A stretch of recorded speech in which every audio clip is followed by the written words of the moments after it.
अस्सलामुअलैकुम, वेलकम है आप सभी का इस नई वीडियो में। तो जैसे आप सभी को पता है कि बीएससी नर्सिंग पैरामेडिकल और टेक्नोलॉजी कोर्सेज का तीसरा राउंड हमारा कंप्लीट हो चुका है। एडमिशन प्रोसेस उसकी भी कंप्लीट हो चुकी है। अब आप सभी को पता था कि इस बार जब वो कॉलेजेस को खुद से एडमिशन करने का एक्सेस मिला था। इस बीच Jammu Kashmir paramedical and nursing council ने भी नोटिस इशू किया था। उसके बाद Jammu Kashmir health and medical education department ने भी इसके हवाले से ऑफिशियल नोट्स इशू करा था। और उसके अलावा एलजी गवर्नर जो मनोज सिन्हा जी थे, उन्होंने भी मीटिंग करी थी। उसमें भी उन्होंने रेजोल्यूशन पास किया था डायरेक्ट एडमिशंस के हवाले से। ठीक, जब उन्होंने रेजोल्यूशन पास किया डायरेक्ट एडमिशंस के हवाले से, then after that health and medical education department ने नोट्स जारी किया। देन उसके बाद Jammu Kashmir paramedical and nursing council ने डायरेक्ट एडमिशंस का यहाँ पे नोट्स जारी किया। अब जब हमारा राउंड 1 काउंसलिंग का कंप्लीट हो गया, तो उसके बाद नहीं लग रहा था कि दूसरा राउंड होगा। तो कॉलेजेस ने डायरेक्ट एडमिशंस के लिए बच्चों से फॉर्म लिए।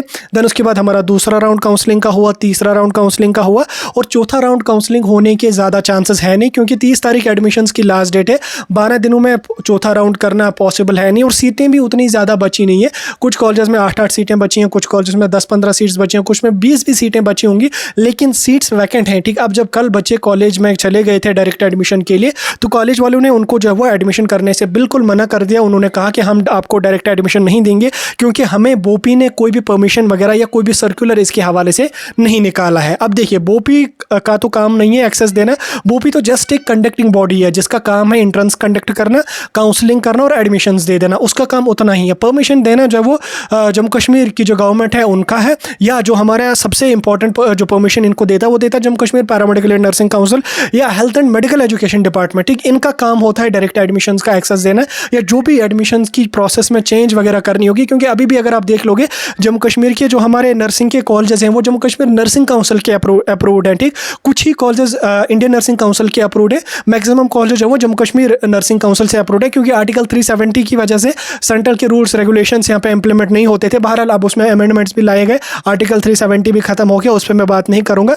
मेरे कहने का यह मतलब है कि जम्मू कश्मीर की जो नर्सिंग कॉलेजेस हैं, मैक्सिमम का जो एक्सेस है वो जम्मू कश्मीर नर्सिंग काउंसिल है, और उसके अलावा जम्मू कश्मीर पैरामेडिकल काउंसिल है। ठीक, अब अगर उन्होंने डायरेक्ट एडमिशंस का एक्सेस दिया, तो ये लोग बोपी का वेट किस लिए कर रहे हैं? बोपी इनको कहाँ से एक्सेस दे देगा एडमिशन का? वो तो जस्ट एक कंडक्टिंग बॉडी है, जिसका काम है एग्जाम कंडक्ट करना, एंट्रेंस कंडक्ट करना और काउंसलिंग करना। ठीक, उसका तो ये नहीं है कि वो मॉडिफिकेशन करेगी एग्जाम में, वो मॉडिफिकेशन करेगी एडमिशन प्रोसेस में या इनटेक कैपेसिटी में। वो तो नर्सिंग काउंसिल का है। ठीक, चाहे वो स्टेट काउंसिल है, चाहे वो सेंट्रल का नर्सिंग काउंसिल है, वो उनका काम है। अब उन्होंने अगर ऑलरेडी एक्सेस दिया है, तो कॉलेज वाले बच्चों को क्यों यहाँ पे लास्ट पे सता रहे हैं? क्योंकि यहाँ पे अभी जब वो ये 10-12 दिन रहे, इसके बाद एडमिशन कोई होगा ही नहीं, क्योंकि आईएनसी के हिसाब से डेट खत्म हो जाएगी। फिर हमारा नवंबर और दिसंबर होगा, देन उसके बाद फिर 2025 का सेशन चलेगा।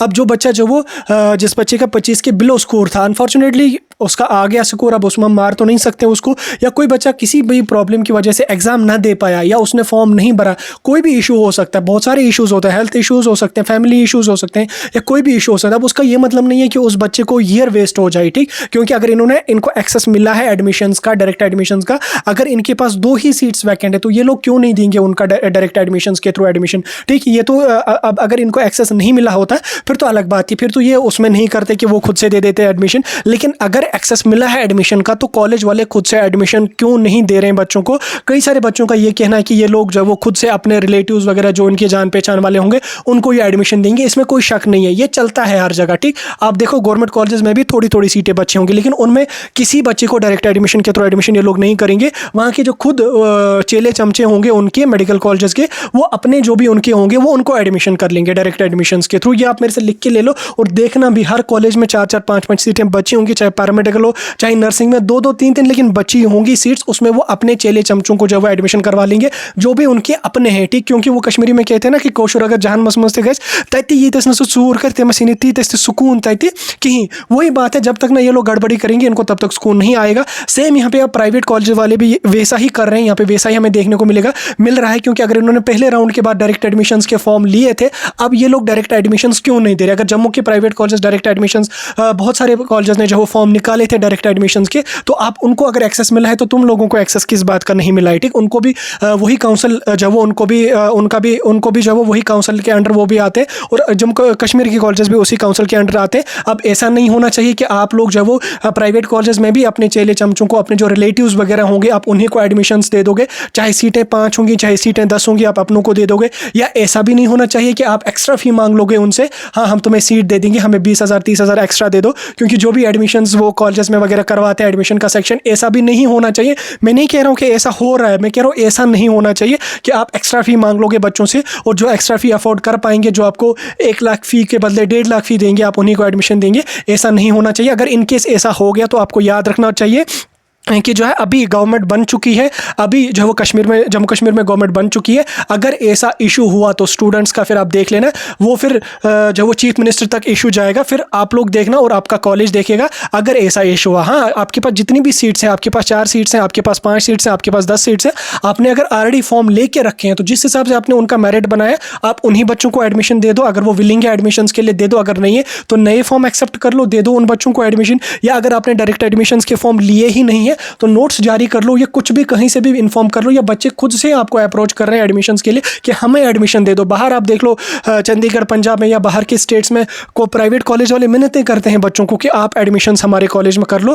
फ़ी भी उतनी ज़्यादा है नहीं, 60-70 हज़ार फ़ी होती है वहाँ पर, लेकिन तो भी बच्चे जाते नहीं, मिन्नतें उनको करनी पड़ती है। आपको यहीं से बच्चे आ रहे हैं, मिन्नतें करते हैं, आपको पैर पकड़ते हैं कि नहीं हमें एडमिशन दे दो, हमें एडमिशन दे दो। आप वहाँ से भी बच्चों को अगर ललचाओगे तो वो आपकी गलती हो। हाँ, अगर इनकेस जैसे मैंने बोला, अगर इनकेस इसमें भी धांधली चली, अगर एक्स्ट्रा फ़ी वगैरह आपने मांगा या कुछ भी अपने हिसाब से एडमिशन करा या कुछ भी जो भी आप कर लोगे, अगर आपने किया तो याद रखना वो इशू जब वो चीफ मिनिस्टर तक जाएगा, फिर आप देखना और आपका कॉलेज देखना, जो भी होगा वो फिर देखा जाएगा। फिलहाल के लिए अगर आपके पास सीट्स वैकेंट है, अगर आपको एक्सेस मिला है एडमिशन्स का, वो देख लो। हाँ, अब अगर बोपी को 4th राउंड काउंसलिंग का करना होगा या मॉपअप राउंड काउंसलिंग का करना होगा तो उसमें तो कोई नहीं कर सकता, ना ही हम कुछ कह सकते, ना ही बच्चे कह सकते। अगर बोपी वाले मॉपअप राउंड की नोटिफिकेशन 2 या 3 दिन के अंदर अंदर निकालते हैं तो अच्छी बात है, मॉपअप राउंड हो जाएगा, फिर जो भी सीटें होंगी वो खत्म हो जाएंगी, फिर तो हम आपको नहीं कहेंगे। लेकिन अगर मॉपअप राउंड होने वाला है नहीं तो 1-2 दिन के अंदर अंदर जो बच्चे आपके पास आ रहे हैं तो आपको चाहिए उनको एडमिशन देना, क्योंकि स्टूडेंट पावर बहुत खतरनाक होता है और बच्चे बहुत ज़्यादा परेशान हैं। एक तो नीट का भी कट ऑफ ज़्यादा हो गया, कास्ट का भी कट ऑफ ज़्यादा हो गया, यहाँ पे मेडिकल कॉलेजेस का भी कट ऑफ ज़्यादा हो गया, बाहर एडमिशन नहीं मिले बच्चों को, PMSSS में भी कट ऑफ ज़्यादा हो गया। मैक्सिमम बच्चों की नज़र इसी पे थी। अब अगर इसमें भी धांधली हुई तो फिर आप लोग जब वो देख लेना, फिर जो भी होगा वो आगे चल के देखा जाएगा। ये बात आपको याद रखनी चाहिए। अभी गवर्नमेंट बन चुकी है जम्मू कश्मीर में, गवर्नर रूल खत्म हो चुका है, तो फिर आप लोग देख लेना, ठीक। क्योंकि जो बच्चे होंगे वो अपने, उनके जो रिप्रेजेंटेटिव्स हैं, उनके जो MLAs हैं वो उन तक भी बात पहुंचा सकते हैं, वो चीफ मिनिस्टर तक भी बात पहुंचा सकते हैं।